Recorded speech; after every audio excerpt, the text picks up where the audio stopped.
if Putin takes all of Ukraine and, accomplishes that, does that make World War III more or less likely? I think, frankly, it makes World War III more likely because it says to Putin, okay, you've done this with Georgia and South Ossetia and Crimea, there's really no penalty for taking other countries. And what's next? Moldova clearly is next. They're not part of NATO, and they're right on Ukraine's border between Ukraine and Poland. And then, of course, Poland after that. Well, actually, I think Hungary would go after that, and then Poland. And then they'd start working their way up the Baltic states, Lithuania, Latvia, and Estonia. And maybe Finland. Who knows? I mean, Finland has a huge land border with Russia. Putin is trying to rebuild the old Soviet empire. He's not even hiding it. I mean, he's bragging about it. He gave a long, rambling, hour-long speech about it. This is not about NATO. This is about rebuilding Russia, or the Soviet Union, as it were. So, but things aren't going the way he wants.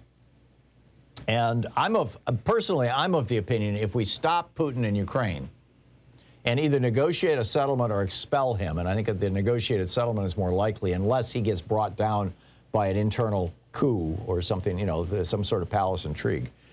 I think that then reduces the chances of World War III. The wild card, of course, in all this right now is China. The Chinese stock market this morning just tanked, and in part because of rumors and stories that China is going to be taking Putin's side in this conflict, and that then could lead to not necessarily a rapid crackdown on China, as it were, a rapid boycott of Chinese goods, rapid sanctions on China. I frankly doubt that's going to happen quickly because we are so dependent on China. Because of these neoliberal trade policies that Ronald Reagan and George Herbert Walker Bush negotiated and Bill Clinton put into place. I lived in China for the month of November 1986, and it was a very poor country at the time. Everything changed in the next couple of years, and as China adopted Alexander Hamilton's American plan rather than going down the neoliberal road that Russia had gone down. So, there's a huge wild card there and a big question. But what Putin is doing right now is the kind of thing that you saw as the war in Europe started going bad for Hitler. He's doing a purge. The first head to roll was Sergei Beseda. He was the head of the FSB. The FSB is the new version of the KGB, the intelligence service of Russia, and that Putin used to work for in East Germany. And he just fired the head of the FSB and put him under arrest. He also fired and put under arrest Anatoly Boyko, who is the number 2 guy at the FSB. He was Beseda's deputy. The reason he said he's firing these guys and imprisoning them is because they've been embezzling money from the intelligence service. Well, that's the business model for Russia. It's a kleptocracy, among other things. I mean, the number 1 embezzler, obviously Putin himself. But now it's also being reported that 8 army generals have been purged. This from the Institute for the Study of War. Ukrainian Secretary of the National Security and Defense Council, Oleksiy Danilov, stated on March 9th that the Kremlin has replaced 8 generals due to their failures in Ukraine, although we can't independently verify that. But this is either to save face or in retaliation for bad intelligence.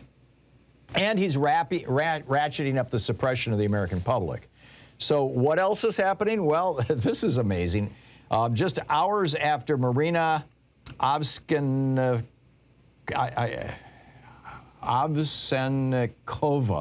I'm sure I'm mangling her name. She's the woman who held the, no war, they're lying to you sign on Russian television that has gone completely viral.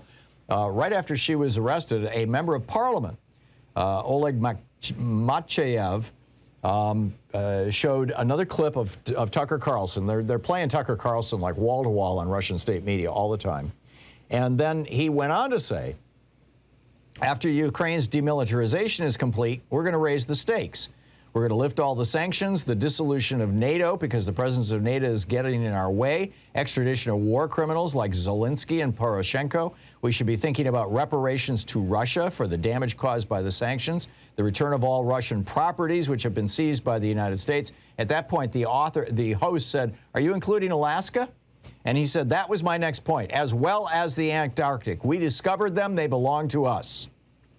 And then the host said, "Does your list include a tactical nuclear strike, or are we going straight for a strategic one?" The strategic strike, of course, is giant nukes taking out huge American cities. And this member of parliament said, "What for? We can take them down without it." So apparently the Russian members of parliament are believing the press in Russia that everything's going great. We're about to take down Ukraine. And what's next? Well, the rest of the former Soviet Union, we're going to take that. And then Alaska.